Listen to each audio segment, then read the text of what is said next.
여러분 안녕하십니까? 5월 26일 뉴스플러스 시작합니다. 먼저 증시 상황부터 진단합니다. 증시프리즘 문영민 기자 나와 있습니다.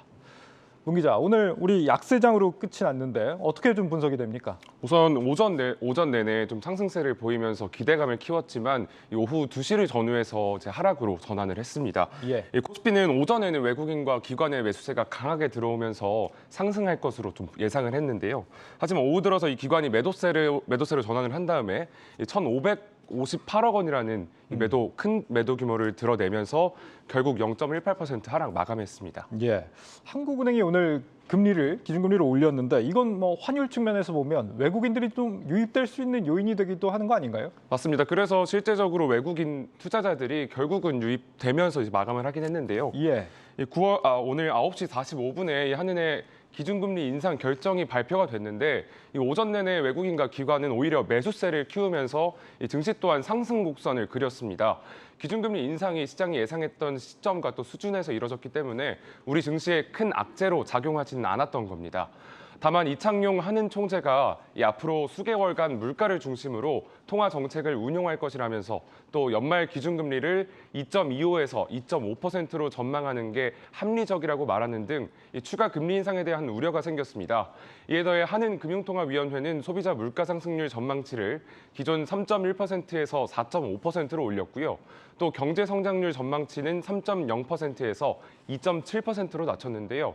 국내 경기가 위축될 것으로 예상되는 만큼 투자 심리 또한 급속도로 얼어붙으며 우리 증시가 하락 마감한 것으로 보입니다. 네, 금리 얘기는 잠시 후에 좀 심층 분석해 보기로 하고 오늘 우리 증시에서 기술주들이 특히 약세를 보였다고요? 네, 맞습니다. 오늘 국내 기술주가 좀 유난히 힘없이 하락하는 모습을 보여줬습니다. 예. 실제로 이 삼성전자와 SK하이닉스 또 삼성 SDI 등을 담은 코스피 200 정보기술 지수를 봤더니 오늘 하루에만 1.91% 내렸고요. 예. 코스닥 기술주 역시 상황은 마찬가지였습니다.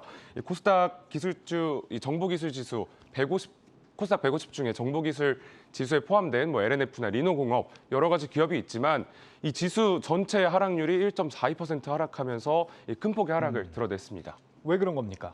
이유를 살펴보니 간밤에 엔비디아의 실적이 발표가 됐거든요. 예. 엔비디아 실적은 잘 나왔지만 하지만 이 2분기에 대한 실적 전망이 조금 좋지 않을 것이라는 예상 때문에 우선 이 투심이 꺾인 것으로 보입니다. 예. 이 엔비디아의 1분기 매출액을 살펴봤더니 82억 9천만 달러를 기록하면서 지난해보다 46% 올랐고요. 월가 전망치였던 81억 달러를 크게 상회하는 모습이었습니다. 하지만 2분기 매출 예상치가 이 81억 달러로 전망이 되면서 월가 전망치였던 85억 4천만 달러를 크게 하회할 것으로 예상이 되고 있습니다. 이에 따라 5.1% 상승하며 장을 마친 엔비디아는 현재 시간의 거래에서 7%에 가까운 하락률을 보이고 있습니다. 네, 지금 이 이외에도 지금 SK하이닉스 같은 경우는 시장 점유율이 좀 하락했다 이런 보고서가 나오기도 했고 또 반도체주 전반적으로 지금 아마존의 이 서버 내용 연수가 1년 늘어나면서 앞으로 이제 서버 수요가 좀 위축될 것이다 이런 우려들이 작용한 걸로 보입니다. 확실히 이제는 좀 실적보다는 이 전망을 더 중시하는 것 같은데 맞습니다. 엔비디아의 이 비관적인 전망을 보면서 우리 국내 반도체주들에 대한 어떤 불안감도 고조되고 있다 이런 거죠? 맞습니다. 좀 특히 더 주목해야 되는 부분은 엔비디아의 제가 실적을 살펴봤더니 예. 이 비용이 크게 증가했다는 겁니다. 이 엔비디아의 1분기 실적에서 1분기 그 비용이 차지하는 금액은 16억 1천만 달러였는데요. 지난해 같은 기간보다 35% 늘어난 수준입니다. 이 시장은 2분기 비용이 이보다 9% 오른 17억 5천만 달러를 기록할 것으로 전망했습니다. 엔비디아 비용 증가가 어떤 고용 인원의 증가나 생산량을 늘린 결과로도 볼 수가 있겠지만 증권업계가 분석하기로는 이 지속되는 글로벌 공급망 차질이 결국 비용 증가에 큰 영향을 줬다는 분석입니다. 시장은 엔비디아와 같은 사업을 영위하고 있는 국내외 기업들, 즉 기술주들이 비용 증가 그리고 실적 악화를 함께 겪을 것이라고 본 겁니다.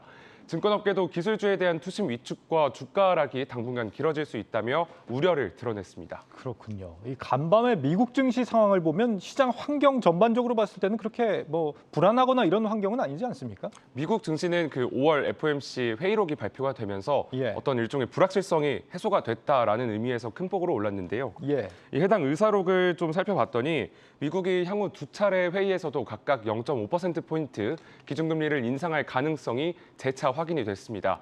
불확실성이 해소된 것으로 보는 시각이 많은 만큼 이로 인한 큰 폭의 주가 하락이나 증시 하락은 제한적일 것으로 전망이 됩니다. 특히 한 번에 0.75%포인트 인상하는 자이언트 스텝이 없다는 것이 확인되면서 미국 증시 3대 지수 모두 상승 마감하는 등 안도하는 분위기를 보였습니다. 또 연방준비제도는 2분기 국내 총생산이 견고하게 성장할 것으로 예상하는 등 경기 회복에 대한 자신감을 드러냈는데요. 증권업계는 미국이 기준금리 속도를 조절하고 경기 또한 금세 회복할 것이라는 기대감이 시장에 흐르고 있기 때문에 주가 하락 위험은 적을 것이라는 평가입니다. 지금 해외 상황도 그렇고 오늘 국내에서도 기업들 투자 계획을 비롯해서 좀 기대할 만한 이슈들이 있었잖아요. 맞습니다. 우선 현 정부의 기조 자체가 기업을 큰 폭으로 지원하겠다라는 기조지 않습니까? 예. 이거와 좀 발을 맞춰서 정부는 법인세 최고세율을 기존 25%에서 20%로 대폭 낮추는 방안을 유력하게 검토하고 있는 것으로 알려졌습니다. 법인세가 낮아지면 기업들의 연구개발과 또 생산 활동 등이 더욱 활발해질 것으로 예상이 됩니다. 또 연이어 발표되는 대기업들의 대규모 투자 소식 역시 법인세를 낮추면 더욱 탄력을 받을 것으로 보이고요.